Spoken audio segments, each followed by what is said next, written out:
A very good morning, folks, and just 4 steps away from Southwark Crown Court here.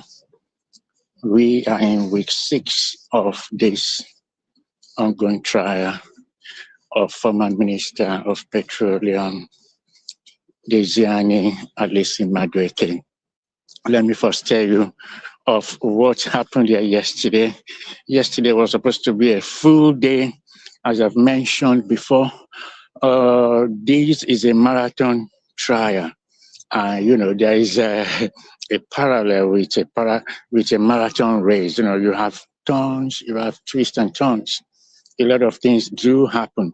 So yesterday was supposed to be a full day, but the prosecutor had to go to A&E after the morning session. So I think she had a fall.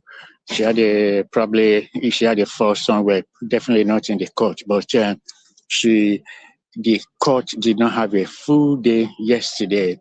The Crown Prosecutor, Ms. Haley, had to go to A&E.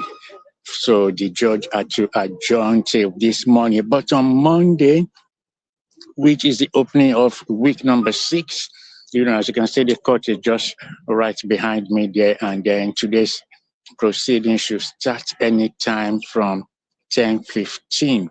Right on Monday, which was the beginning of week number 6, there were a lot of revelations. Remember, the Crown is still on their feet. The Crown still have the podium, they still have the floor. And the emails that transacted, a lot of emails, correspondences. You remember, that same Monday, we had the NCA, National Crime Agency analyst, the analyst that processed the device that was recovered from one of the devices recovered from the property of the former Minister of Petroleum, was in the witness box. And among the many things which were shown in court, which the Crown presented as a great fact, was correspondences, email correspondences between Doye Agama. Remember, Doye Agama is the second defendant, and she's a brother to Diezani. Diezani herself, remember, as I've mentioned before, Diezani is Ni Agama. So they are siblings, and there is in Manchester, is joining via video link for health reasons. But the emails that the Crown tendered as part of their evidence in this trial, it shows there was a transfer that had been mentioned before, but they were zeroing in on count number 3. And in this count number 3, email correspondences between Bishop Doye Agama, European Wagner, the solicitor for him, property solicitor, and then how they had correspondences, and then a donation of £1 million was made. That was in 2013 or 2014, thereabout. I'll check and confirm this to you in my next update, probably during lunch break. But when this money was transferred as a donation to the account of the Christian Way of Life churches, okay, Bishop, spoke to the solicitor, European Wagner, that a benefactor, a philanthropist, wanted to make a donation. So there were correspondences, email correspondences, and eventually, after the £1 million was donated, was transferred to the solicitor's account, they showed how then the solicitor was then transferring the money to the account of Christian Way of Life churches, Christian Way of Life ministries, rather.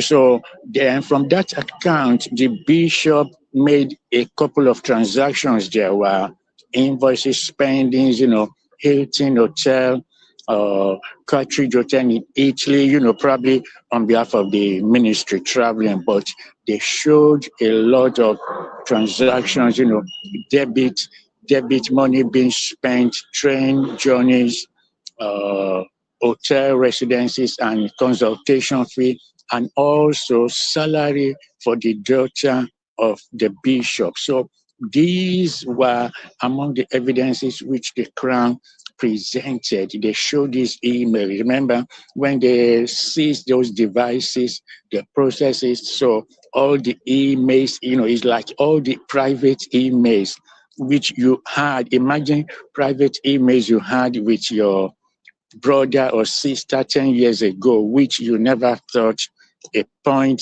time will come in life that, somebody is going to seize those devices and bring out the correspondence which you've had with somebody 10 years ago. So all these emails were brought out. And there was the time the bishop, they sent email correspondence between each other to say completion money had been finished, they bought property on behalf of the ministry. They did renovation work on behalf of the church. So the disbursement of those £1 million were done from the account of the Christian Way of Life and the Apostolic Church Congress. The bishop is a director, is a signatory of the account of these two organizations. So these evidences were tendered by the Crown and in the presence of the data analyst from National Crime Agency who processed the devices that were recovered. Also tendered on Monday were some of the things that were ordered from Arrow's home. What the analyst did was to compare those images with the receipt orders, the payment orders from Arrow. Some of the items were found in Lagos, at the Sea Dogs, at a storage in Lagos. So what the analyst did, what the Crown prosecutor asked her to do was to confirm that the payment number on the Harrod receipt here in London, they corresponded with the item numbers that were found in Lagos. So the many times the analyst replied and said, yes, please, and the analyst with the Crown prosecutor will ask her, is it the same? This is the order number and this is the receipt number from Harrod. So Italian, chairs, glass, decorations, many items which were bought right here in London at Harrods, but were shipped to Nigeria. So when they were doing the investigation back then, they searched properties that were linked to the former minister. So those were where they found those items.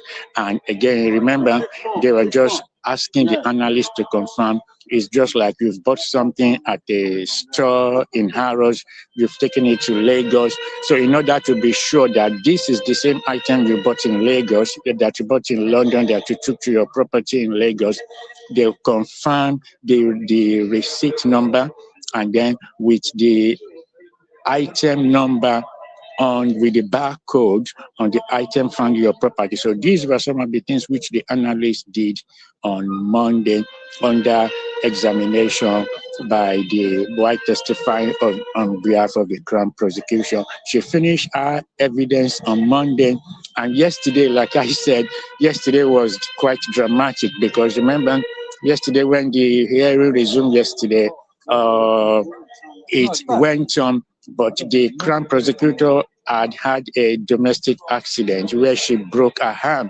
She actually, after the court adjourned yesterday, I actually saw her when she was leaving court. She had like a cast on one of her arms, so she needed to go and check herself at A&E. Hopefully, she'll be back here this morning. But if not, until we get inside the court should start at 10:15, just 4 minutes away. And of course, there have been support.